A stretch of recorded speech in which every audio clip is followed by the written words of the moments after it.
Hi there maple fans, and in this series of videos I'll be sharing what I do throughout an entire year on a monthly basis. Please note that these months are based on UK timings, but of course can easily be adapted to anywhere else in the world. January may not be the most exciting month for maples, but hopefully you'll see what I do on this video and it's very exciting indeed. Just a very quick scoot around the garden first and we'll have a look at what's in that box. So here's one of the trees full of buds, fantastic. And another quick example here. Lovely to see these Acers out of leaf, actually, to see the sort of crazy shapes. This is Twomby's Red Sentinel. As you can see, it's absolutely loaded full of buds. This is a very dense tree actually, so this is kind of expected, but it bodes well for the spring. And these little seedlings too, yep, quite healthy, haven't died back, looking really good. Only issue I had is one or two of me bamboo roof sticks falling off in the high winds, but that's about all really. So what's in the box is in fact a Acer winter grafting kit. So really excited to do this video because I noticed on the Facebook page of my favourite maple supplier that they were offering these. I'd never seen this before. So inside the box you've got a really nicely packaged bit of kit here. So we've got 5 rootstock items on the top right there.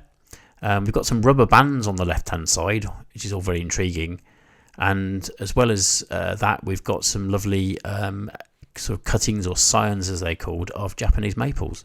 So for those perhaps a little bit new to this, the advantage of using this system is that in the little well wrapped bag there are some lovely cultivars, that some of which have been kicking around for decades, hundreds of years even, if in certain cases. So these are trees of a known type, a known habit, a known leaf shape, a known colour. There's just really nice things about their characteristics that are really worth preserving.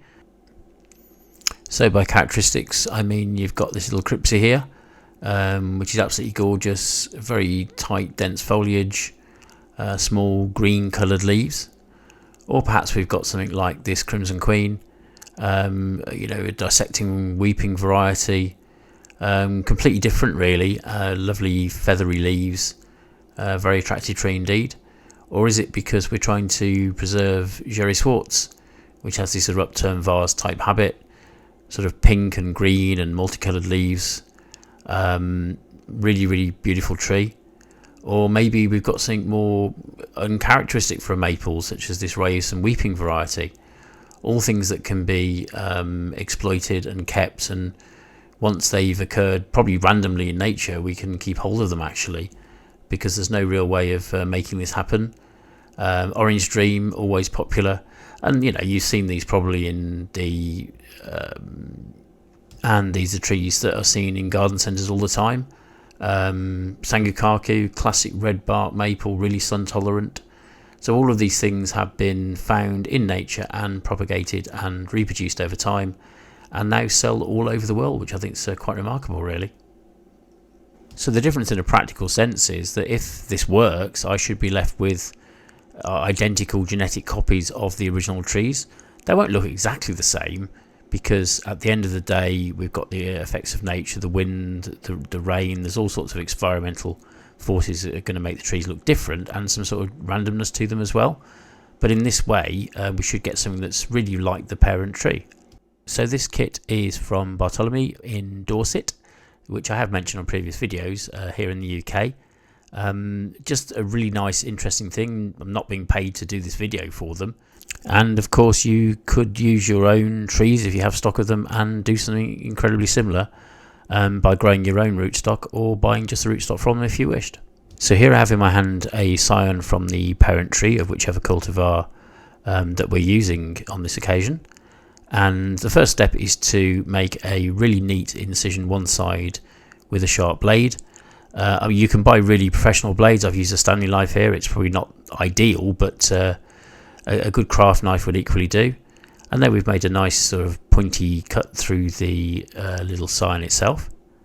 And as you can probably see there in the close-up, what we're really looking for is the cambium layer, which is where the water passes up through the tree, which is just below the outside surface. So having cut both sides to exactly the same length, I've just made a little chisel cut at the end there to shorten it, and that's the scion pretty much prepared really. Then we move on to the rootstock. So this is the rootstock of an Acer palmatum palmatum, a cultivar that's a generic Acer really, that's really known for a great healthy root system. And we're just identifying a nice sort of clean area between the nodes there. That's a good grafting point, and everyone's a bit different really. And there you can see I've just made one sort of neat incision into the rootstock itself to attach the scion to. And just offering things up together there. The trick is to line up the cambium layers. And I think what's really key is that it's a really good kit, because by the time you've made the cut in the rootstock, the actual sort of thickness and age of the rootstock relative to the age of the what you're going to graft onto it, the scion, means they're a fairly similar size. So while you could actually use a much thicker rootstock, I just don't think the layers are going to line up quite so well. And in fact, in that case, you might have to just sort of line up one side, cambium layer to cambium layer, because it's too thick otherwise. So we are sort of grabbing the little elastic bands that they come with. These are just rubber really. So what I'm trying to do here is pinch the two halves, that's the scion and the rootstock, really close together so they make a good contact. Holding the rubber band in between my fingers and then start wrapping it round. And you need to sort of stretch the rubber and pull it really tight so that you get a really good seal between the two. So just continuing that process, and the loose end of the rubber is now sort of trapped by the rubber going round it, and because it's been pulled tight, it holds together really well. A little bit blurred there, but just continuing down so I get a really good seal between the sort of host and the new tree really. And finally, this last bit's a bit tricky, but it's a bit like tying off a balloon, I would say. So just wrapping it round all my fingers and the tree as well. I'm then just able to poke it through. I've nearly pushed it through there and kind of just tie it up like a balloon, as I say. Really, it's not dissimilar to that if you tried doing that before. And there we kind of had the finished article, really, just tied off at the bottom. And it's really interesting because I bought trees like this that probably a year later down the line the graft has definitely taken, or 6 months at least down the line. And it's really interesting to see how this was created in the first place. Is this difficult? No, I would say it's not terribly difficult. The proof will be in the pudding, as they say, though, because I've never done this before. So the main source that I learnt this from was the video that is actually on Bartholomew's Facebook page. There's a link to it there, and it's also on their website. And it's really good, and I pretty much just copied that, really. Hopefully this will help as well. You can sort of work through it, pause it, play it, and hopefully you've got a few close-ups there to sort of see how that works. So of course only time will tell to see whether the grass actually take and I've been successful or not. I generally don't know. Perhaps hopefully you'll be able to check back, and certainly in a month's time I think we'll know, or maybe 2 months, whether things have gone right or gone wrong. But if things have gone right, then I've got some really cheap, affordable trees. Hopefully 5 more. And what a great way to inexpensively to have a go at this. Try it for yourself before sort of waiting years to grow your own rootstock and wait till your own trees are more mature. Why not give this a whirl, really? Really great fun experience, to be honest with you. And just showing there that we've got them in a bottle with a stopper on. All the caps have gone off these bottles, retrieved from the recycling.